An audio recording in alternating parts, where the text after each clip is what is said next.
এই প্রতিষ্ঠানটাতে আমার জীবনটাই আমি নষ্ট করে ফেললাম।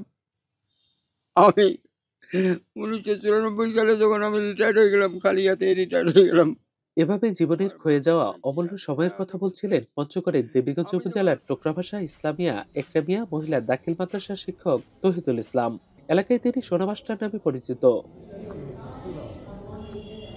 অবসরে যাওয়ার আগ পর্যন্ত ৩ দশক ধরে বেতন ছাড়াই পাঠদান করেছেন শিক্ষক তহিদুল ইসলাম। প্রতিষ্ঠানটি এমপিভুক্ত না হয়ে এখনো মেলেনি পেনশন। রাতে হাট পাহারা দিয়ে উপার্জিত ১-১৫০ টাকায় চলে তার অভাবের সংসার। ঠিক এমন অভাব নিয়ে সীমাহীন কষ্টে মারা গেছেন একই মাদ্রাসার ২ শিক্ষক। বাকিরা কেউ দিনমজুরি, কেউ ক্ষুদ্র ব্যবসা করে টিকিয়ে রেখেছেন শিক্ষার আলো। এখানে তো বিল বেতন নাই। দীর্ঘদিন কর্মরত থাকার পরে আমি কৃষিকাজ পাশাপাশি মাছ চাষ করি।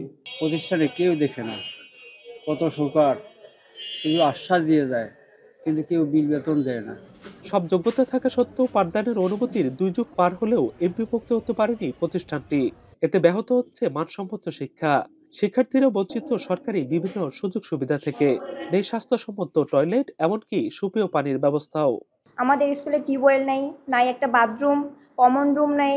আমাদের পার্শ্ববর্তী যে স্কুলগুলো আছে, বালিকা উচ্চ বিদ্যালয়, তারপরে হাই স্কুলগুলো, ওরা সব রকমের ফেসিলিটিস পাচ্ছে, কিন্তু আমরা পাচ্ছি না। ২ জন শিক্ষক আমাদের মারা গেছে, একজন শিক্ষক বিনা বেতনে রিটায়ার্ড হয়ে গেছে। এভাবে করে অনেক শিক্ষক এখানে চরম দৈন্যদশার মধ্যে দিনাতিপাত করতেছে। আজও আমরা প্রতিষ্ঠান ৮-১০ জনে ধরে আছি। প্রতিষ্ঠানটা বহুদিন থেকে আছে, প্রায় ৪০ মতো হবে।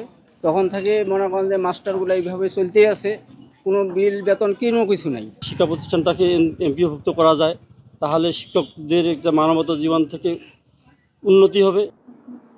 শুধু এই শিক্ষা প্রতিষ্ঠান নয়, পঞ্চগড়ের ৯১টি বিদ্যালয়, মাদ্রাসা ও কলেজের একই চিত্র। অনেক প্রতিষ্ঠান সব শর্ত পূরণ করেও ২ দশকেরও বেশি সময় ধরে এমপিভুক্ত হতে পারেনি। বছরের পর বছর বিনা বেতনই পাঠদান করছেন শত শত শিক্ষক। ৩০ জন শিক্ষক কর্মচারী রয়েছে, তারা অত্যন্ত মানবেতর জীবনযাপন করছে। খুবই মানবেতর জীবনযাপন করতেছে প্রতিষ্ঠানটি এমপিওভুক্ত না হওয়ার কারণে। নন এমপিওভুক্ত শিক্ষক কর্মচারী যারা আছেন তাদেরকে তাদের এই মানবেতর জীবনযাপন থেকে উদ্ধার করার লক্ষ্যে সরকারের ব্যবস্থা নেওয়া উচিত। নন এমপিও শিক্ষা প্রতিষ্ঠানগুলো সরেজমিনে তদন্ত করে দ্রুত এমপিওভুক্তির আশ্বাস জেলা শিক্ষা কর্মকর্তার।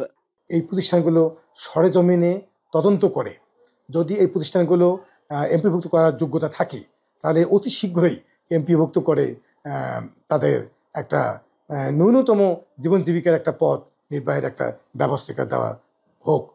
স্থানীয়দের অভিযোগ, রাজনৈতিক পক্ষপাত আর প্রশাসনিক জটিলতায় দিনের পর দিন ঝুলে আছে এসব শিক্ষা প্রতিষ্ঠানের এমপিওভুক্তি। শিক্ষার আলোয় যারা জাতিকে আলোকিত করবে, তাদেরই ঘর এখন অন্ধকার, অভাব অনটনে ভরা। জীবনের শেষ মুহূর্তে এসে কবে আলো আসবে, কবে পাবেন বেতন, সেই আশায় বুক বেঁধে আছেন শত শত শিক্ষক।